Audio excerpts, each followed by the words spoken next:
आज Doubtnut app download करें। Doubtnut पर अपने सभी गणित, रसायन विज्ञान, भौतिक विज्ञान और जीव विज्ञान के डाउट्स का करो सफाया। बस प्रश्न की फोटो खींचो, एक ही प्रश्न को क्रॉप करो और तुरंत वीडियो सोल्यूशन पाओ। अभी डाउनलोड करें। प्रश्न दिया है कांच के दो बल्ब जिनमें सामान्य ताप एवं दाब पर कोई गैस भरी है, एक बहुत पतली नली से जुड़े हैं। जब एक बल्ब को बर्फ में तथा दूसरे बल्ब को गर्म जल में डुबाकर रखा जाता है तो दाब 87.76 सेंटीमीटर पारे के बराबर हो जाता है। गर्म जल के ताप की गणना कीजिए। तो हम लोग को गर्म जल के ताप को यहाँ पे ज्ञात करना है। ठीक है, तो हम लोग इस प्रश्न को हल करके देखते हैं कि हमें कितना ताप जो है वो प्राप्त होगा। तो देखिए हमें क्या बोला गया है कि ये जो निकाय है पूरा, दो जो हम लोग कांच का बल्ब लिए हैं, ठीक है, उसमें निकाय में गैस का कुल द्रव्यमान नियत रहेगा। अर्थात हम लोग यहाँ पे क्या कर सकते हैं, आदर्श गैस समीकरण का प्रयोग करेंगे। ठीक है, आदर्श गैस समीकरण का हम लोग यहाँ पे प्रयोग करेंगे, जो कि होता है पीवी बराबर एन आर टी। एन जो है वो मोलों की संख्या को दर्शाता है, पी दाब है, वी आयतन है, आर जो रहता है सार्वत्रिक गैस नियतांक है, टी परम ताप को दर्शाता है। ठीक है, यानी कि ताप को। तो यहाँ पे देखिए हम लोग आदर्श गैस के बारे में बात कर रहे हैं और हम लोग 1 मोल गैस के लिए बात कर रहे हैं। तो ये हो जाएगा पीबी बराबर आरटी के इक्वल हो जाएगा। अब अगर हम लोग सार्वत्रिक गैस नियतांक का मान निकाले तो यहाँ पे हम लोग क्या कर सकते हैं, अगर हम लोग देखें तो देखिए ये जो है हमारा कुल मान नियत है बोल दिया गया है, हमने बोला। ठीक है, इसीलिए हम लोग आदर्श गैस समीकरण लगाए। तो यहाँ पे हमारे पास हो जाएगा पीवी बटा टी बराबर आर। ये भी हमारा क्या हो जाएगा, एक नियत मान हो जाएगा, यानी कि समान मान होगा सभी के लिए। तो हम लोग सबसे पहले प्रथम स्थिति में देखते हैं। प्रथम स्थिति कहने का मतलब यहाँ पे हम लोग केस 1 ले लेते हैं। प्रथम स्थिति में जब सामान्य ताप एवं दाब पर कोई गैस जो है भरी रहती है, ठीक है, तब उस पे क्या हो रहा है, हम लोग उसको जब बर्फ में या फिर गर्म जल में नहीं डुबाए हैं। हम लोग इस तरह से दो बल्ब लिए हैं, ये हो गया हमारा एक बल्ब, ठीक है, और ये हो गया हमारा दूसरा बल्ब।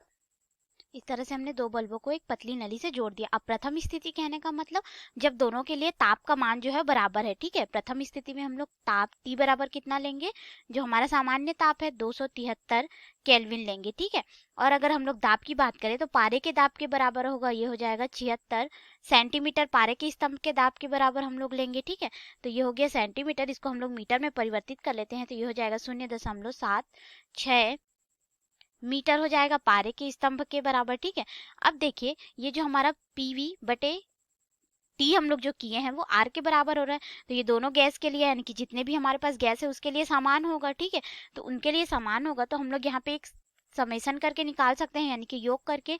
ये हो जाएगा पीवी बटा टी, दोनों के लिए जुड़ जाएगा। ठीक है, तो ये हो जाएगा 0.7, यानी कि दाब का मान हम लोग रख रहे हैं 7 बटे, हमारे पास हो जाएगा यहाँ पे ताप दोनों के लिए समान है, कितना है 273 केल्विन है। ठीक है, और आयतन हम लोग को पता नहीं है तो आयतन को हम लोग यहाँ पे V रख लेते हैं। ये हो जाएगा फिर धन 0.76 गुणित V बटे, दोनों के लिए ताप भी समान है और दाब भी समान है 273 केल्विन बराबर, हमारे पास हो जाएगा जब ये दोनों जुड़ेंगे तो हर में देखो मान समान है। ठीक है, तो ये हो जाएगा 273 और ऊपर में हमारे पास क्या हो जाएगा 2 गुणित, ये जुड़ेंगे तो देखो ये भी एक समान है, ये भी सब एक समान है, यानी कि 2 हो जाएगा 0.76 गुणित V हो जाएगा हमारे पास। इसको अब आगे हट तो हमारे पास यहाँ पे मान मिल गया, समेशन बराबर पीवी बटे टी बराबर 2 गुणित 0.76 गुणित V बटा 273 केल्विन। इसको हम लोग समीकरण 1 बोल देते हैं।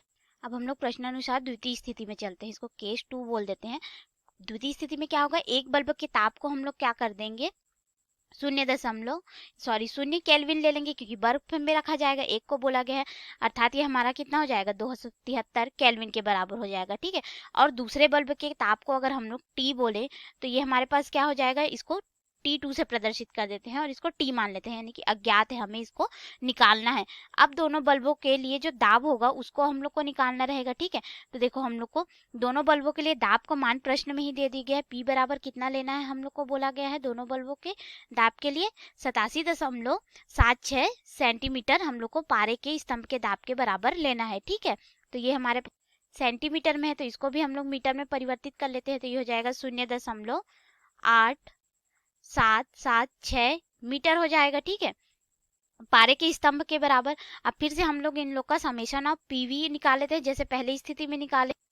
तो फिर से हमारे पास हो जाएगा समेशन ऑफ पीवी बटे टी बराबर, इससे हम लोग ताप का मान निकाल सकते हैं। ठीक है, तो पी का मान हम लोग को दोनों के लिए दे दिया गया है, तो इसको हम लोग यहाँ पे रखते हैं। ये हो जाएगा 0.876 गुणित वी बटे एक के लिए ताप 273 केल्विन धन 0.8776 बटे ये हो जाएगा टी गुणित वी होगा। देखो हम लोग यहाँ पे टी क्यों लिए, क्योंकि हम लोग को गर्म जल का ताप निकालना है और टी हम लोग को गर्म जल के ताप को दर्शाएगा। तो ये हमारा क्या हो गया, समीकरण 2 हो गया हमारे पास। अब देखिए समीकरण 2 भी हमारा समेशन ऑफ पीवी बटा टी है और समीकरण 1 भी हमारा पीवी बटा टी का मान है, और ये समीकरण 2 में पीवी बटा टी लिए हैं।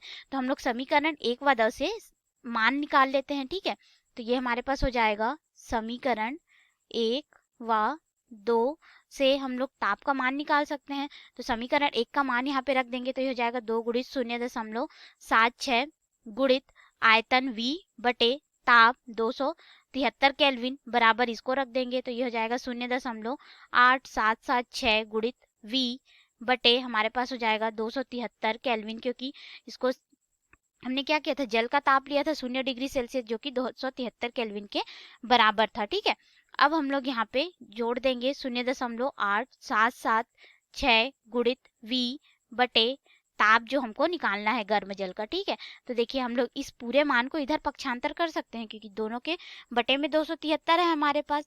तो इसको जब हम लोग पक्षांतर करेंगे तो हमारे पास ये हो जाएगा 0.8776 बटे टी और ये गुणित V बराबर हमारे पास हो जाएगा, यहाँ पे इस पूरे पद को हम लोग इधर पक्षांतर कर रहे हैं, तो 2 गुणित 0.76 गुणित V बटे 273 ऋण हमारे पास हो जाएगा 0.8776 बटे 273।